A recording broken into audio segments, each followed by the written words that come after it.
Honestly, at times it feels like you're shouting over someone trying to warn you that you're about to step on a landmine because apparently you want to be yourself and it doesn't matter that yourself is about to become a 20-yard radius of red mist because he doesn't pay your sub. How's it going, Warriors? I'm Miff, the lad who thinks deep throating a slug round loaded shotgun with a sensitive trigger is still more fun than pentamelding, and today I want to talk about something slightly different. Most of you know me now. I'm like an angry little shield for new players, and I've genuinely been standing against elitism since the day I journeyed onto YouTube. I call shit out. I don't believe there's any content that requires add-ons, nor do I believe that you have to play Final Fantasy XIV like a job to clear the hardest content. In fact, I frequently point out the fact that playing optimally is a thinly veiled excuse for running several invasive add-ons that either play the game for you or trivialize it. I'm like the Joan of Arc to the people wanting to, God forbid, play this game for fun, except I'm not a woman nor Mila Jovovich. However, today I just wanted to take a step back and make a video about as neutral as Russian roulette with a semi-automatic. You see, whilst I stand against elitism, I do not do it from the opposite side, because to share a rare moment of mutual agreement with a neckbeard, toxic positivity is just as bad for Final Fantasy XIV. Side note, I'm aware there are people who see toxic positivity and toxic casual as separate entities. However, as both essentially boil down to being overly positive in a situation where one could argue the opposite is needed, I use them interchangeably. And with that in mind, whenever I refer to one specifically in this video, the other one can and should also be assumed in very much the same context. You know, it's kind of like Jamie Presley and Margot Robbie. They're the same person, everything's a lie. Toxic positivity refers to the excessive and insincere emphasis on maintaining a positive outlook at all costs, even in situations where acknowledging and addressing negative emotions or issues would be more appropriate. To offer an example of this dichotomy, sure, the elitist screeching at a Sprout for messing up his rotation is bad and unconstructive in the methods he uses to do it. However, the person who defends a Sprout still unaware of his AoE rotation in a level 90 expert dungeon is equally as bad. Guys, just because I hate elitism does not mean I don't get critically frustrated when I see this, and judging by the size of relief I'm pretending to hear right now, I'm assuming you can relate. Now, of course, I don't agree that you should be on everyone's case the moment they make a mistake in Final Fantasy XIV. You're not a fucking Kardashian. That would be toxic, and of course, being a new player does afford you varying levels of understanding. But to me personally, that excuse has its limits, and I'm not afraid to say that, though some may feel I betrayed them for saying. If you die more than once to comment in Labyrinth or Doom and World of Darkness in the same fight, then it's not at all toxic for people to get frustrated at you. Look away and hide away are incredibly common mechanics, not just in Final Fantasy XIV, but in any MMO you play. If your bad habit is staring at your hotbar and you miss the obvious mechanics like this, then hell, maybe a little grilling is a healthy alternative to correct it. Spending 90% of your time staring at a hotbar is more or less incompatible with this game, and a detriment the deeper you go. It's not a problem when you're playing solo, but when you're engaged in group content, there has to be some level of expectation for what you can achieve. Whilst the elitist will place this bar way higher than it needs to be, someone aidled with toxic positivity will suggest there is no bar at all. You have to understand in group content, you're part responsible for the time spent there, and I fully agree with Zenosis, aka Bald Jesus, when he says people's time is valuable. There is a middle ground that needs must be met, kind of like my need for you to subscribe so I can hit that 1,000 subscriber mark by my birthday.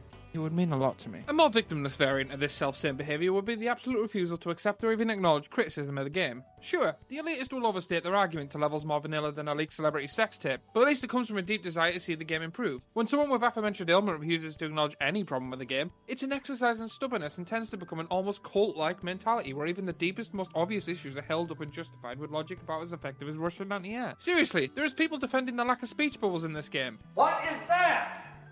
What the fuck is that? The prevalence of toxic positivity in Final Fantasy XIV can have detrimental effects on both individual players and the community as a whole. For players, being constantly bombarded and labelled elitist can invalidate genuine criticism or advice at times. This can lead to feelings of lethargy, frustration, and even burnout, as individuals feel it's easier to just not say anything when they see something wrong or easily correctable. Honestly, at times it feels like you're shouting over someone trying to warn you that you're about to step on a landmine because apparently you want to be yourself and it doesn't matter that yourself is about to become a 20-yard radius of red mist because he doesn't pay your sub. It's fucking dumb. Help me out here, man. We can fight against elitism without being so laid back when making reverse progress and 10-year-old content just to pander to someone's feelings. Everyone should at least on some level want to improve at the game. Now, improving doesn't necessarily mean min-maxing, but it certainly means read your fucking tooltips. I won't shame you, but you know exactly who you fucking are, young lady. Hearing you discover a critical stage mechanic during our duty roulettes last Saturday took years off my intended lifespan. Toxic positivity and elitism are two sides of the same coin and are equally as bad. The prevalence can stifle genuine discussions and validate players' experiences and perpetuate a culture of conformity at the expense of authenticity. By recognizing their detrimental effects and striving for more open and empathetic communication, players can work towards creating a community that values constructive feedback, mutual respect, and genuine camaraderie. Anyways, that's enough from me. What do you think? Have I betrayed you? Let me know in the comments down below. Smash that subscribe button as we are getting closer to that 1,000 goal. I can practically taste it. And do me a favor, click the shit out of me right here, right now. It's not a degradation king. I just want to give the algorithm something to think about.